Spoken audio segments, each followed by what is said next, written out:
ಒಟ್ನಲ್ಲಿ ಒಪ್ಪಂದ ಮಾತುಕತೆಗಳ ಆಗಿದೆ. ಅದರಂತೆ 2.5 ವರ್ಷ ಪೂರ್ಣಗೊಂಡ ಬಳಿಕ ನನಗೀಗ ಸಿಎಂ ಕುರ್ಚಿ ಸಿಗಲೇಬೇಕು ಅಂತ ಡಿಸಿಎಂ ಡಿಕೆ ಶಿವಕುಮಾರ್ ಅವರು ಪಟ್ಟು ಹಿಡಿದಿದ್ದಾರೆ, ಹಠಕ್ಕೆ ಬಿದ್ದಿದ್ದಾರೆ. ಹಾಗಾಗಿ ಸಿದ್ದರಾಮಯ್ಯನವರ ವಿಶ್ವಾಸ ಪಡೆದುಕೊಂಡೇ ಸಿಎಂ ಕುರ್ಚಿಯಲ್ಲಿ ಕೂರಬೇಕು ಅನ್ನುವಂತ ನಿರ್ಧಾರಕ್ಕೆ ಬಂದಂಗೆ ಕಾಣಿಸ್ತಾ ಇದೆ. CM DCM 2 breakfast close door meeting ಕೂಡ ಆಯ್ತು. ಯಾವ ನಿರ್ಧಾರ ಆಗಿದೆ ಅನ್ನೋದು ಕುತೂಹಲ.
CM DCM 2 breakfast close door meeting ಕೂಡ ಆಗಿದೆ.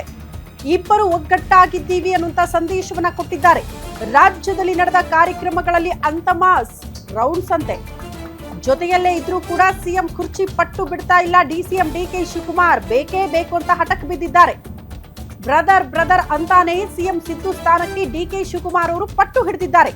ಒಪ್ಪಂದದ ಪ್ರಕಾರ ಬಿಟ್ಟು ಕೊಡಬೇಕು ಅಂತ. ಸದನ ಮುಗಿದ ಬಳಿಕ ಸಿಎಂ ಸ್ಥಾನಕ್ಕೆ ಡಿಕೆ ಶಿವಕುಮಾರ್ ಅವರು ಬಿಗಿ ಪಟ್ಟು ಹಿಡಿಯಬಹುದಾ?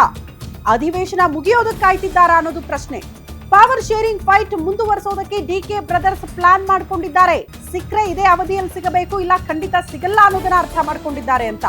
ಹೈಕಮಾಂಡ್ ನಾಯಕರ ಭೇಟಿಗೆ ಡಿಸಿಎಂ ಡಿಕೆ ಶಿವಕುಮಾರ್ ಶತ ಪ್ರಯತ್ನ ಮಾಡ್ತಿದ್ದಾರೆ. ಡಿಸೆಂಬರ್ 8ರಂದೇ ಹೈಕಮಾಂಡ್ ನಾಯಕರ ಬಳಿ ಚರ್ಚೆಗೆ ಡಿಕೆ ಸರ್ಕಸ್ ಮಾಡ್ತಿದ್ದಾರಂತೆ. ಅವತ್ತೇ ಚರ್ಚೆ ಮಾಡಿ ಎಲ್ಲವನ್ನ ಫೈನಲ್ ಮಾಡ್ಕೊಂಡು ಬರಬೇಕು ಅಂತ. ರಾಹುಲ್ ಸೋನಿಯಾ ಗಾಂಧಿ ಭೇಟಿ ಆಗೋದಕ್ಕೆ ಡಿಕೆ ಶಿವಕುಮಾರ್ ಪ್ಲಾನ್ ಮಾಡಿಕೊಂಡಿದ್ದಾರೆ. ಅಧಿಕಾರ ಹಂಚಿಕೆ ಪ್ರಕ್ರಿಯೆ ಪೂರ್ಣಗೊಳಿಸುವಂತೆ ಡಿಕೆ ಶಿವಕುಮಾರ್ ಪಟ್ಟು ಹಿಡಿಯಲಿದ್ದಾರೆ. ಈಗ ಆಲ್ರೆಡಿ ಪಟ್ಟು ಹಿಡಿದಿದ್ದಾರೆ. ಹೈಕಮಾಂಡ್ಗೂ ಕೂಡ ಗೊತ್ತಿದೆ. ಅಧಿವೇಶನದ ಬಳಿಕ ನಾಯಕತ್ವ ಬದಲಾವಣೆ ಬಗ್ಗೆ ನಿರ್ಧಾರ ಮಾಡಿ ಹೈಕಮಾಂಡ್ ಹೇಳ್ಬಿಟ್ಟಿದೆ. ಇದನ್ನ ಬೆಂಬಲಿಗರನ್ನ ದೆಹಲಿ ಕರೆದೊಯ್ದು ಶಕ್ತಿ ಪ್ರದರ್ಶನ ಮಾಡೋದಕ್ಕೆ ಡಿಕೆ ಶಿವಕುಮಾರ್ ಪ್ಲಾನ್ ರೂಪಿಸಿದ್ದಾರಂತೆ. ಬಟ್ ಅದೆಷ್ಟರ ಮಟ್ಟಿಗೆ ವರ್ಕೌಟ್ ಆಗುತ್ತೆ ಅನ್ನೋದನ್ನ ಕೂಡ ಕಾದ್ ನೋಡ್ಬೇಕು. ಆಲ್ರೆಡಿ ಡಿಕೆ ಶಿವಕುಮಾರ್ ಬಣದ ಆಪ್ತರು ದೆಹಲಿ ಪರೇಡ್ ಮಾಡಿದ್ದಾಗಿದೆ. ಮಲ್ಲಿಕಾರ್ಜುನ ಖರ್ಗೆ ಅವರನ್ನ ಭೇಟಿಯಾಗಿದ್ದಾಗಿದೆ. ನಮ್ಮ ನಾಯಕನನ್ನ ಸಿಎಂ ಪಟ್ಟದಲ್ಲಿ ಕೂರಿಸಬೇಕು ಒಪ್ಪಂದದ ಪ್ರಕಾರ, ಇಲ್ಲ ಅಂದ್ರೆ ಒಕ್ಕಲಿಗ ಸಮುದಾಯ ಪಕ್ಷದಿಂದ ದೂರ ಆಗುತ್ತೆ ಅನ್ನುವಂತ ಎಚ್ಚರಿಕೆಯನ್ನ ಕೂಡ ಹಲವು ಆಪ್ತರು ಆಲ್ರೆಡಿ ಕೊಟ್ಟು ಬಂದಿದ್ದಾರೆ ಅಂತ. ಹಂಗಾಗಿ ಅಧಿವೇಶನ ಮುಗಿದ ಬಳಿಕ ಮತ್ತೊಂದು ಸುತ್ತಿನ ಹೈ ಡ್ರಾಮಾಗೆ ದೆಹಲಿ ಅಂದ್ರೆ ಹೈಕಮಾಂಡ್ ಅಂಗಳದಲ್ಲಿ ಈ ಎಲ್ಲಾ ಬೆಳವಣಿಗೆಗಳು ಅಥವಾ ಈ ಹೈ ಡ್ರಾಮಾ ನಡೆಯುತ್ತಾ ಮತ್ತೊಂದು ಹಂತದಲ್ಲಿ ಅನ್ನೋದನ್ನ ಕಾದ್ ನೋಡ್ಬೇಕು. ಒಟ್ನಲ್ಲಿ ಈಗ ಒಂದು ಹಂತಕ್ಕೆ ಹೀಟ್ ಇದೆ, ಬೆಳವಣಿಗೆಗಳಾಗಿದೆ, ಚರ್ಚೆಗಳಾಗಿದೆ. ಈಗಲೇ ಸಿಎಂ ಸ್ಥಾನ ಸಿಕ್ಕರೆ ಸಿಕ್ಕೋಯ್ತು, ಇಲ್ಲ ಅಂದ್ರೆ ಈ ಅವಧಿಯಲ್ಲಿ ಸಿಗದೆ ಹೋದ್ರೆ ಸ್ವಲ್ಪ ಕಷ್ಟ ಡಿಸಿಎಂ ಡಿಕೆ ಶಿವಕುಮಾರ್ ಅವರಿಗೆ ಸಿಎಂ ಪಟ್ಟ ಅನ್ನೋದು. ಹಂಗಾಗಿ ಅವರು ಹಠಕ್ಕೆ ಬಿದ್ದಿರೋದು. ಸಿದ್ದರಾಮಯ್ಯನವ್ರನ್ನ ಕೆಳಗಿಳಿಸಿ ಈಗಲೇ ಸಿಎಂ ಕುರ್ಚಿಯಲ್ಲಿ ಕೂತ್ಕೊಂಡ್ರೆ ಸೇಫ್ ಆಗಿರಬಹುದು. ನೆಕ್ಸ್ಟ್ ಯಾವುದೇ ಅವಧಿಯಲ್ಲಾದ್ರೂ ಕೂಡ ಸಿಎಂ ಆಗಿ ಮುಂದುವರಿಯಬಹುದು ಅನ್ನುವಂತ ಲೆಕ್ಕಾಚಾರದಲ್ಲೇ ಡಿಕೆ ಶಿವಕುಮಾರ್ ಅವರು ಇದ್ದಾರೆ. ಇಷ್ಟು ದಿನಗಳ ಕಾಲ ಸಿದ್ದರಾಮಯ್ಯನವರ ಹಿಂದೆ ಶಾಸಕರ ಬೆಂಬಲ ಅತಿ ಹೆಚ್ಚಾಗಿ ನೋಡೋದಕ್ಕೆ ಸಿಗ್ತಾ ಇತ್ತು. ಬಟ್ ಈಗ ಡಿಕೆ ಶಿವಕುಮಾರ್ ಅವರು ಕೂಡ ಸತತ ವರ್ಕೌಟ್ ಮಾಡಿ ಅನೇಕ ಶಾಸಕರ ಬೆಂಬಲ ಪಡೆಯುವಲ್ಲೂ ಕೂಡ ಯಶಸ್ವಿಯಾಗಿದ್ದಾರೆ ಅಂತ. ಈಗ ಶಾಸಕರ ಸಂಖ್ಯಾಬಲ ಗಮನಿಸಿದ್ರೆ ನನ್ನ ಹತ್ರನೂ ಕೂಡ ಸೇಮ್ ನಂಬರ್ ಇದೆ ಅಂತ ತೋರಿಸುವ ಪ್ರಯತ್ನಗಳು ಡಿಕೆ ಶಿವಕುಮಾರ್ ಅವರಿಂದ ಆಗ್ತಾ ಇದೆ.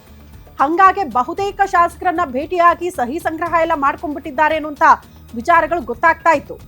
ಯಾಕಂದ್ರೆ ಸಿದ್ದರಾಮಯ್ಯನವರು ಹೇಳ್ತಿದ್ದು ಒಂದೇ ಒಂದು ವಿಚಾರ, ನೀವು ಶಾಸಕರ ಸಭೆ ಕರಿಬೇಕು, ಯಾರ್ಯಾರ ಒಪ್ಪಿಗೆ ಹೆಂಗಿದೆ ಅದನ್ನ ನೋಡ್ಕೊಂಡೇ ನೀವು ನಾಯಕನನ್ನ ಮುಂದುವರಿಸಬೇಕು ಅಂತ. ಹಾಗಾಗಿ ಶಾಸಕರ ಬೆಂಬಲ ಕೂಡ ಅತಿ ಮುಖ್ಯ ಆಗಿತ್ತು. ಆ ಪ್ರಯತ್ನದಲ್ಲೂ ಕೂಡ ಡಿಕೆ ಶಿವಕುಮಾರ್ ಯಶಸ್ವಿಯಾಗಿರೋದ್ರಿಂದ ದೆಹಲಿಗೆ ಹೋದ ಬಳಿಕ ತಮ್ಮ ಆಪ್ತ ಬಳಗದಿಂದ ಶಕ್ತಿ ಪ್ರದರ್ಶನ ಮಾಡುವ ಮೂಲಕ ಸಿಎಂ ಪಟ್ಟವನ್ನ ಗಿಟ್ಟಿಸಿಕೊಳ್ಳೋ ಪ್ರಯತ್ನ ಮತ್ತೆ ಅಧಿವೇಶನದ ನಂತರ ಮುಂದುವರಿಯೋ ಸಾಧ್ಯತೆ ಇದೆ?